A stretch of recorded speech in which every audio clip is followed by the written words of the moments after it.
सर्व उपस्थित मंडळी, महाराष्ट्र शासनाकडनं दरवर्षी 1 ऑगस्ट हा महसूल दिन म्हणून साजरा करण्यात येतो। 1 ऑगस्ट हा महसुली वर्षाचा पहिला दिवस, 1 ऑगस्ट ते 31 जुलैपर्यंत आपलं महसुली वर्ष राहतं आणि त्याचा हा पहिला दिवस दरवर्षी महसूल दिन म्हणून साजरा केला जातो। शासनाने यामध्ये आणखीन अशी वाढ करत गेल्या काही वर्षांपासून महसूल सप्ताह राबवण्याचा निर्णय घेतला होता। यावर्षी मात्र शासनाने त्याची उपक्रम राबवायचा, जेणेकरून वर्षभर काम करत असलेला हा जो महसूल विभाग आहे, म्हणजे एखाद्या व्यक्तीच्या जन्मापासून तर मृत्यूपर्यंत प्रत्येकाचा महसूल खात्याशी कधी ना कधी संपर्क येतो। पण आता आजकाल काय झालं की महसूल खाते फक्त महसूल खातं न राहता एक प्रकारे शासनाचा सामान्य प्रशासन विभागासारखंच काम करायला लागले। फक्त महसूल करचेच कामं त्यांच्याकडे नाही आहेत, तर वेगवेगळ्या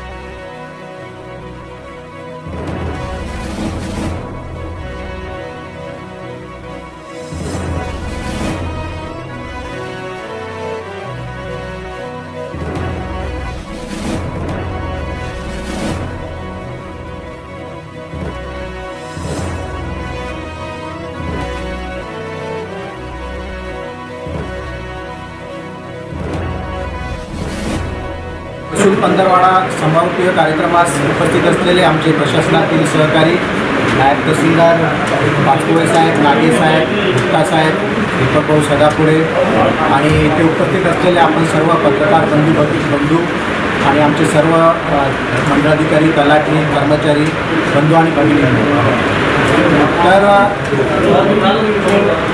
1 ऑगस्ट रोजी आपण महसूल दिन साजरा केला आणि 1 ऑगस्ट ते 15 ऑगस्ट महसूल पंधरवाडा जो आहे तो राबवण्याचे प्रत्येक दिवशी वेगवेगळ्या योजना राबवण्याचे शासनाचे निर्देश होते। खरं म्हणजे हा पंधरवाडा राबवण्यासाठी 30 जुलैला हा GR निघाला आणि त्याच्यामध्ये 15 दिवसाचे भरगच्च कार्यक्रम दिले। तर याचं प्लॅनिंग करण्यासाठी किंवा ह्या कशा योजना एक्झिक्यूट करायच्या याच्यासाठी फारसा काही वेळ मिळाला नाही, परंतु तरीसुद्धा आमची सर्व टीम, वेगवेगळे विभाग यांच्याशी समन्वय साधून आम्ही या 1 ते 15 ऑगस्टच्या दरम्यान वेगवेगळे कार्यक्रम घेतले। सर्वप्रथम 1 ऑगस्टला महसूल दिन साजरा केला। आमचे जे उचितकर तलाठी आहे त्यांनी त्यांच्या शिंदखेडा येथे जी जुनी चावडी होती त्याचं नूतनीकरण स्वखर्चाने केलं, त्याचं उद्घाटन करण्यात आलं होतं। त्यानंतर मुख्यमंत्री लाडकी बहीण योजना जी आहे, महत्त्वाकांक्षी शासनाची योजना, तर त्याचे आपल्या तालुक्यामध्ये 26,000च्या वर अर्ज आले होते आणि ते स्क्रुटिनी शासनाकडे पाठवून आपल्या महिला भगिनीच्या खात्यांमध्ये सरकारला रक्षाबंधनच्या आधी किंवा रक्षाबंधनच्या वेळेस त्यांना ते 3,000 रुपये 2 महिन्याचे अनुदान द्यायचं होतं। तर कालपासूनच आपल्या सर्वांना माहिती आहे की त्यांचं अनुदान जे आहे ते खात्यामध्ये येण्यास सुरुवात झालेली आहे।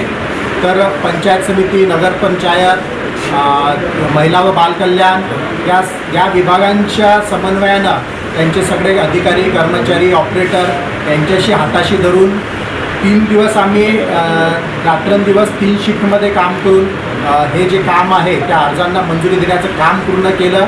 त्यामुळे जे आहे कालपासून आमच्या तालुक्यातील माता भगिनींना जे आहे तर ते 2 महिन्याचं अनुदान जे आहे त्यांच्या खात्यात जमा होण्यास सुरुवात झालेली आहे।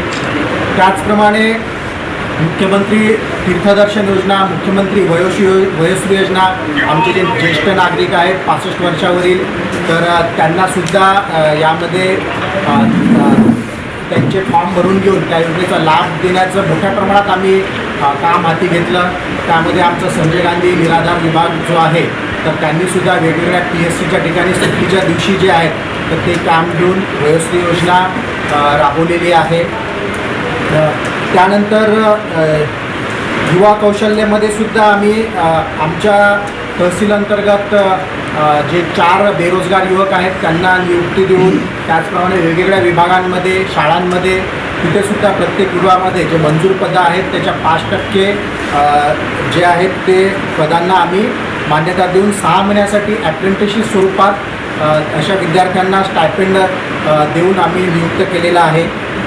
त्यानंतर स्वच्छ सुंदर माझे कार्यालयामध्ये सुद्धा पाऊस असून सुद्धा त्या दिवशी जेवढं होईल आमच्याच्यानं तेवढी कार्यालयाची साफसफाई नंतर व्यवस्थित करण्याचं आम्ही काम केलेलं आहे। कृषी मार्गदर्शन कार्यक्रमात संघपाल भाऊ यांच्या मदतीनं जे आहे तर आपल्या तालुक्यातील पाणी फाउंडेशनचे जे वेगवेगळे शेतकरी महिला बचत गट आहे, म्हणजे आपण शेतकरी म्हटलं तर आपण बघतो की पुरुषच वाटतं आपल्याला की ते काम करत आहेत, परंतु या तालुक्यामध्ये आम्ही बघितलं की महिला जे आहेत आता त्यांच्या ग्रुपमध्ये मी दररोज बघतो की वेगवेगळ्या ठिकाणी ते वेगवेगळे उपक्रम राबवत असतात, नवनवीन शेतीच्या संकल्पना राबवत असतात. तर तो एक मार्गदर्शनाचा कार्यक्रम जो आहे तो आम्ही त्या दिवशी घेतला होता. एक आमचे काउन्सिलर आहेत हेमंतजी पद्मणे, त्यांचं तिथे मार्गदर्शन ठेवलं होतं की युवकांनी म्हणजे आजच्या या युगामध्ये कशा पद्धतीनं वागलं पाहिजे आणि त्यांनी काय काय या सोशल मीडियाच्या जगामध्ये काय काय म्हणजे काळजी घेतली पाहिजे. तर त्यामध्ये पिंजरचे ठाणेदार यांनीसुद्धा सायबर विषयक जे आहे ते मार्गदर्शन केलेलं होतं आणि पिंजरच्या सर्व टीमनं जे आहे ते आम्हाला तिथे सहकार्य केलं आहे.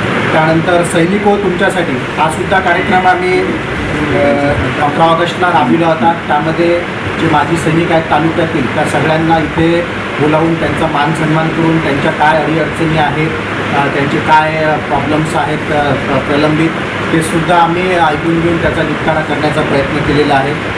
आपत्ती व्यवस्थापन मार्गदर्शन आपल्या तालुक्याचंच नव्हे तर पूर्ण आहे तो यशस्वीरित्या पार पाडण्यामध्ये मदत केली, म्हणून आज आपण फुल नाही तर फुलाची पाकळी म्हणून या सर्वांना एक प्रशस्तीपत्र देऊन गौरवणं हे आमचं आद्य कर्तव्य ठरतं. आमचे अक्षय नागेसाहेब आहेत, तालुक्यामध्ये नवीनच आलेले आहेत, परंतु त्यांनी त्यांच्या खांद्यावर युवा खांद्यावर ही धुरा सगळी घेतली.